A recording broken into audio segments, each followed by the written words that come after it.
Shalom Bapak Ibu Saudara yang dikasihi Tuhan. Jumpa lagi di podcast Renungan Pagi Mutiara hari ini yang setia menyapa dan menemani saudara di dalam doa dan renungan firman Tuhan. Di kesempatan pagi hari ini renungan firman Tuhan akan mengangkat judul Bahaya Minuman Keras. Nas firman Tuhan terambil dari Roma pasal yang ke-13 ayat 12 sampai dengan ayat yang ke-14. Demikian firman Tuhan, hari sudah jauh malam, telah hampir siang. Sebab itu marilah kita menanggalkan perbuatan-perbuatan kegelapan dan mengenakan perlengkapan senjata terang. Marilah kita hidup dengan sopan seperti pada siang hari. Jangan dalam pesta pora dan kemabukan. Jangan dalam percabulan dan hawa nafsu. Jangan dalam perselisihan dan iri hati. Tetapi kenakanlah Tuhan Yesus Kristus sebagai perlengkapan senjata terang. Dan janganlah merawat tubuhmu untuk memuaskan keinginannya. Amin. Bapak Ibu Saudara yang dikasihi Tuhan, beberapa hari ini kita membahas kebiasaan-kebiasaan buruk, sebagaimana renungan kita kemarin sudah membahas mengenai bahaya dari kesukaan atau hobi bermain judi, khususnya judi online. Di kesempatan hari ini kita akan membahas bahaya dari hobi atau suka akan minuman keras dan kemabukan.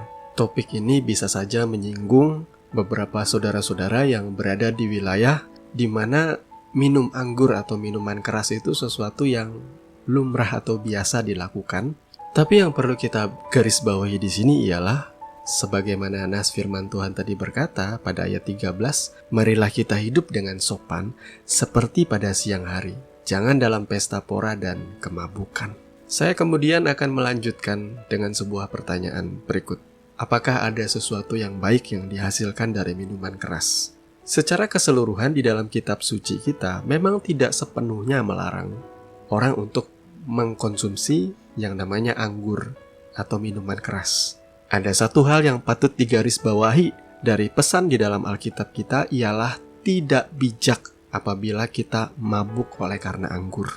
Dari pengalaman saya hidup selama kurang lebih 40 tahunan ini, saya justru banyak kali melihat akibat daripada minum minuman keras dan kemabukan ini justru mengarah kepada hal-hal yang negatif. Jauh lebih banyak keburukan. Bahkan saya hampir tidak menemukan apa kebaikannya dari minum-minuman keras. Akibat minuman keras, ada orang yang dikuasai kemabukan dan ia mulai memperkosa anggota keluarganya sendiri. Ada orang yang karena kemabukan berkelahi, bahkan tanpa ia sadari ia membunuh teman baiknya.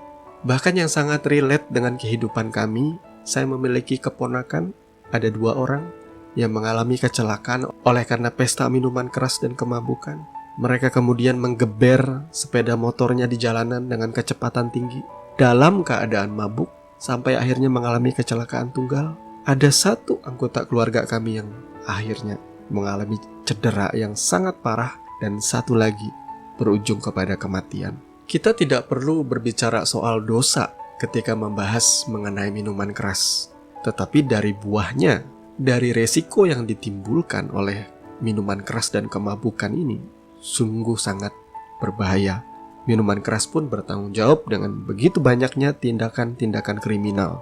Sehingga benar kata firman Tuhan di dalam Amsal 20, anggur adalah pencemooh, minuman keras adalah peribut, tidaklah bijak orang yang terhuyung-huyung karenanya. Bagi saudara yang merupakan penikmat minuman keras, penyuka anggur, mungkin saudara akan tersinggung dengan renungan ini. Itu tidak berarti bahwa saya juga tidak pernah melalui masa di mana saya bandel. Saya juga pernah menikmati anggur dan minuman keras, dan sampai pada titik kemabukan. Saya mengenal minuman keras dan anggur oleh karena satu hal ini, persahabatan. Kalau saya mengingat masa-masa itu memang terasa sangat menyenangkan saat di mana saya masih SMA, kumpul bersama teman-teman di rumah 1 orang teman yang tidak ada bapak ibunya, sedang keluar kota, dan kita mengadakan pesta miras di sana. Suasananya begitu seru, begitu memorable banget. Tetapi ketika saya sudah hidup di dalam Tuhan, maka saya memandang bahwa cara hidup seperti itu tidaklah bijak. Sebagaimana kebiasaan berjudi, orang rela menghambur-hamburkan uang untuk mendapatkan sensasi adrenalin di dalam pertaruhan. Demikian juga orang kumpul dalam minum-minuman keras dengan satu tujuan, menemukan kebahagiaan bersama dengan teman-teman tanpa ia menyadari ia sedang merusak dirinya, ia sedang merusak pencernaan ginjalnya, ia sedang membahayakan kesehatannya. Ada orang berdalih, bukankah di dalam kitab suci Tuhan Yesus juga pada saat perjamuan kawin di Kana, ia justru mengadakan mujizat mengubah air menjadi anggur. Tampaknya seolah-olah Tuhan mendukung yang namanya kesukaan untuk minum minuman keras dan anggur. Tetapi kita harus mengakui faktanya di dalam Alkitab, pada perjamuan kawin di Kana, Yesus memang mengadakan mujizat mengubah air itu menjadi wine, menjadi anggur yang berfermentasi yang mengandung alkohol. Jadi bukan seperti pandangan beberapa orang mengubah air menjadi jus anggur, bukan. Memang di dalam kebiasaan orang Yahudi, di dalam pesta pernikahan, tuan rumah itu wajib menyediakan yang namanya wine atau anggur yang mengandung alkohol. Lalu apakah boleh dengan ayat firman ini saudara membenarkan kebiasaan saudara untuk minum minuman keras dan bermabuk-mabukan di dalam pesta pora? Tentunya tidak ya. Kalau saudara sudah menerima Yesus, sudah mengalami yang namanya pengalaman lahir baru, cobalah sekarang saudara mengambil gelas dan menuangkan anggur atau minuman keras ke dalam gelasmu. Saya percaya kalau Kristus memang benar-benar ada dalam hidup saudara, pasti Dia akan mengingatkan saudara bahwa tidaklah layak atau tidaklah pantas untuk kamu mencari sukacita dan kedamaian kembali kepada minum-minuman keras dan kemabukan. Kita juga tidak bisa menyamakan tentunya tradisi dan kebiasaan yang ada di Timur Tengah dengan kebiasaan kita di Indonesia.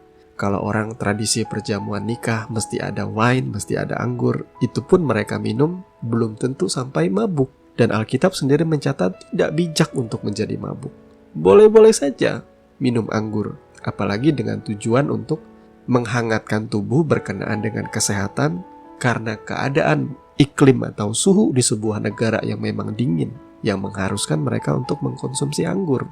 Itu yang pertama. Yang kedua, kita juga melihat antropologi budaya orang Indonesia. Ketika kita memiliki pengetahuan bahwa sebenarnya boleh meminum wine dalam takaran tertentu untuk tujuan kebaikan tubuh kita, tetapi pengetahuan kita akan jadi batu sandungan ketika suatu kali misalkan ada orang main ke rumah kita, orang yang belum percaya Yesus, dan bagi dia melihat orang mabuk itu adalah sesuatu hal yang berdosa.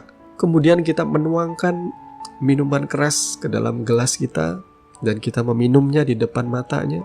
Hal ini tentunya akan menjadi batu sandungan, sehingga Rasul Paulus berkata supaya jangan karena makanan atau minuman ia membuat saudara-saudaranya yang lemah iman tersandung. Demikian juga saya, sebagai orang yang percaya kepada Yesus, ada banyak masih orang-orang Kristen konservatif yang memandang bahwa minum minuman keras itu adalah suatu tindakan yang tidak bijak, tindakan bodoh, dan kebiasaan-kebiasaan orang yang hidup di dalam hawa nafsu dosa. Dalam keadaan seperti itu, tentu tidaklah bijak bagi saya seandainya saya mempergunakan kebebasan dan pengetahuan saya membuat orang lain tersandung. Lebih baik saya tidak usah makan dan lebih baik saya tidak usah minum anggur sama sekali. Jadi yang saya mau kasih tahu Bapak Ibu Saudara yang dikasihi Tuhan, mari kita belajar hidup bijak, bukan dalam kemabukan, hawa nafsu, dan kesukaan akan minum minuman keras. Selidiki hatimu, perhatikan keadaan tubuhmu. Muliakan Tuhan dengan kehidupan kita yang bijaksana, yang senantiasa menjaga kita tetap sadar, kita jadi berkat bagi orang lain, dan tidak membuat orang lain tersandung. Tuhan memberkati firman-Nya. Mari kita berdoa. Bapa Surgawi, Bapa di dalam nama Tuhan Yesus, pagi hari ini kami mengucap syukur untuk kebenaran firman-Mu. Tuhan kiranya menuntun dan memimpin kami, agar kami boleh menjadi orang-orang hidup dengan bijak, bukan dalam pesta pora dan kemabukan. Kami percaya kami hidup dengan benar, dengan jujur, dan menjadi teladan bagi banyak orang. Terpujilah nama-Mu Tuhan kekal selama-lamanya. Di dalam nama Tuhan Yesus Kristus kami berdoa. Haleluya. Amin. Bapak Ibu Saudara yang dikasihi Tuhan, saya percaya kebenaran firman Tuhan di pagi hari ini boleh menjadi dasar dan kekuatan di dalam kehidupan saudara untuk menjalani hari-hari ini. Sampai bertemu lagi di next episode podcast Renungan Pagi yang berikutnya. Kasih karunia menyertai saudara sekalian dan Shalom.